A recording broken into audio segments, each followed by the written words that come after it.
Hello everybody, sorry about that, that's the first of the technical difficulties. Welcome to my first ever live stream. Who knows what's going to happen from here, but thank you for being patient. Greetings from high above a very quiet downtown Austin, where life is pretty slow at the moment. Wherever you are, I hope you're keeping safe and healthy and looking after your friends and your family. These are difficult times for all of us, and if you want advice on living through a pandemic through viruses, I'm not the right person to help you. But over the last few years at the 3 Minute Mentor, we've really tried to focus on careers. And so while we got this moment, while we got this pause, while we're working from home, I really want us to think through what we can do with our careers. So we've created this series of videos, a live cast that will happen over the next few weeks, to look at what you can do to reboot and reset your career. By the way, the camera quality is not great. We'll fix that moving forward. Had some technical difficulties. But if you find this useful and think somebody else should see it, don't forget to do the appropriate liking and sharing and all that type of stuff, and let them know it too. So let's get going.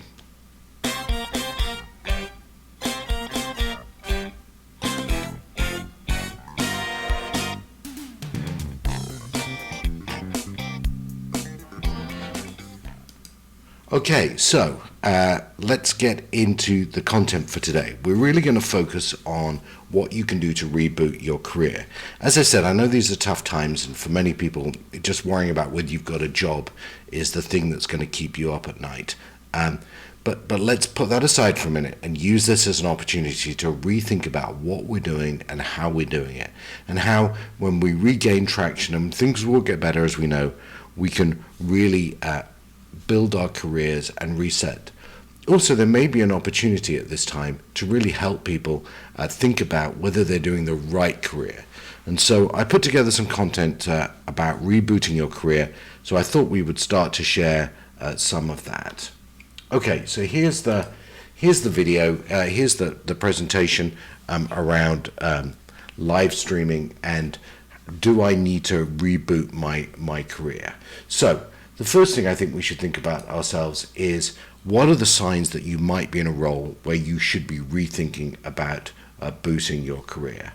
The first one is if you're just not doing something you enjoy.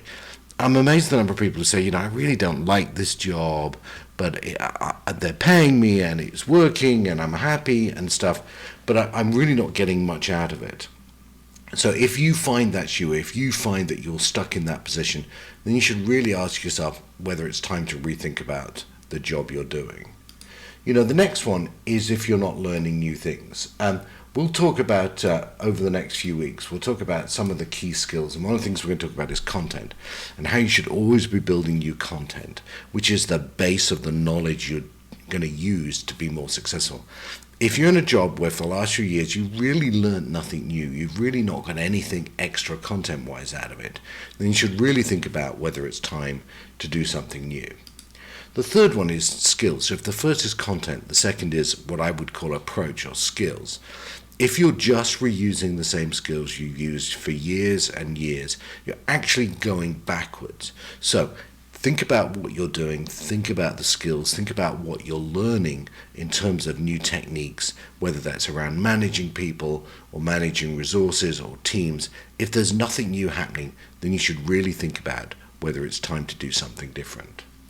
The next one really is about less about skills and about new people. If as part of this process you find that you're actually just not meeting new people, you're not expanding your network, you're not learning to network with new people, and by the way, that can be both within and with outside your company, then you should really ask yourself the question, is it time to do something different? I actually know people whose boss has come to them and said, by the way, you've been doing this job for a long time. It might seem stupid, but that should be a signal to you that it really is time to move on and find something new. And it may not just be your boss, it actually may be your colleagues around you, the people that you work with. They say, oh, you're still doing this? Should you have been doing something different? That's another critical sign. I think of the last of the 7 signs is if you've been doing the same thing for over 3 years. Now, if you work in a small and medium-sized company, that's very different, obviously, from working in a large multinational, or a large organization.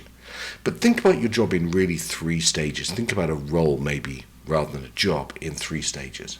Stage 1 is the learning stage. So that's where you first get into the role and you go, okay, everything's new, everything's exciting. How do I do something? How do I learn how to do this? The second phase of the role is very much more about, okay, now I've learned how to do it. How can I do it better? How can I fix the things that are broken? It's really hard to fix the things that are broken until you really understand the whole job. The third phase is less about fixing things that are broken and more about doing things completely differently. So you learn the job, you fix the broken things, and then you think, well, how could we do this completely differently? You re-engineer the whole process. If you're doing really well, you can probably do that in 18 months. But reality is, for most of us, it takes about 9 months to a year in each of those stages.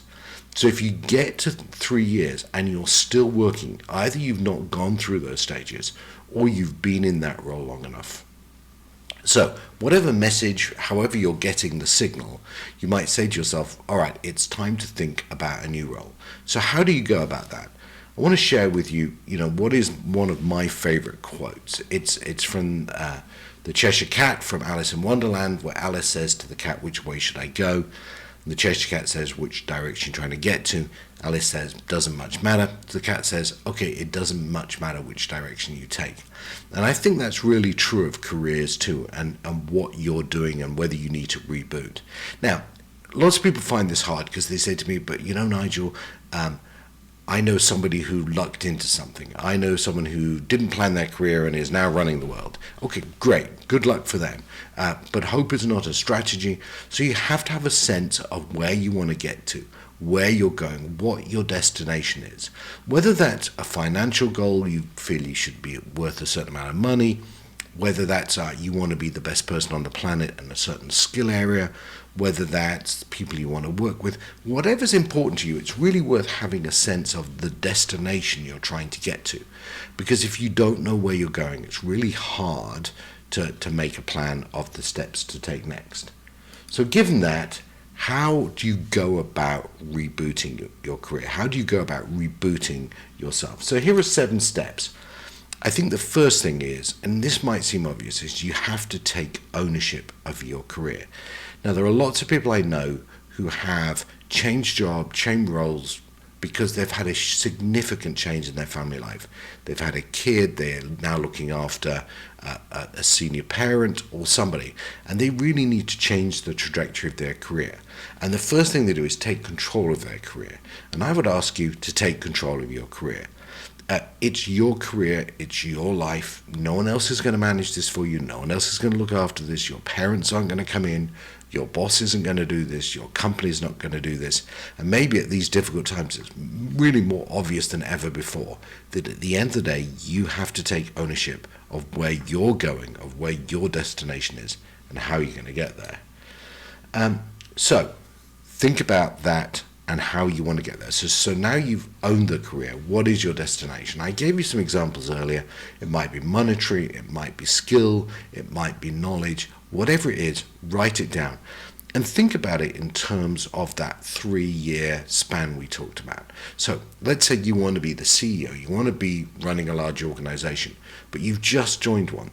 Clearly you're not going to do that in steps. So you've got to be able to pace yourself through that and think about where you want to get to. Oops, making the charts too small. Technical mistake. Here we go. Next thing, when you've decided where you want to get to, you've got to audit your skills and your experience. So think about the end job. If it's CEO, write down what you think a CEO does. If it's to be the world specialist in a particular area, think about what that means. Write down the skills and experience you think somebody in that end destination should have. And now audit where you are and be honest with yourself. Don't kid yourself. You may not have that skill. You may have that skill and have not proved it to anybody. You may have proved it, but it needs improving. Think about where you want to get to, what skills and experience that needs, and then where you are, and actually do an audit of that. Now, the next thing I do is go check your network. So if you know what skills and experience you want, you should also think about what network you need. And go find some people. clearly in these moments when we're not leaving our homes, having meeting is tough. Pick up the phone, use text, find a way, talk to your network and discuss your ideas with them. You need to build mentors, and we'll cover that at another time. But there are probably people you like and you trust and you know. Talk to them. What do they think? What do they think the skills gaps are? Engage your network to help you do this. Commit to a time for a change. One of the hardest things for most people is saying, I'm going to do this now. And one of the strange things about this time that we live in, it does give you the opportunity that even though we don't know what normality is or when it's going to return, it is going to return. There is a point where we're going to all go back to work. We're all going to engage with each other in the commerce or the business that we've done before. And commit yourself within the time frame that you can to having fixed this. Now, I don't think that's a week. I don't think it's a month. But one of the best ways to do this, say within a year, within 2 years, give yourself a realistic time frame for the reboot of your career. That might mean you need to signal to your boss that you're going to have a change. I remember we promoted somebody in one of my teams years ago, and somebody else came into my office and said, I can't believe you didn't give me that job. Why didn't you make me the boss? Why didn't you make me the manager of that team? And the answer was, I just didn't know you were interested. You'd never sent any signal that might be something you'd like to do. So use this opportunity to go back to your boss at the right time, maybe, not in the middle of the panic we're in at the moment. But say, look, here are my expectations of my career.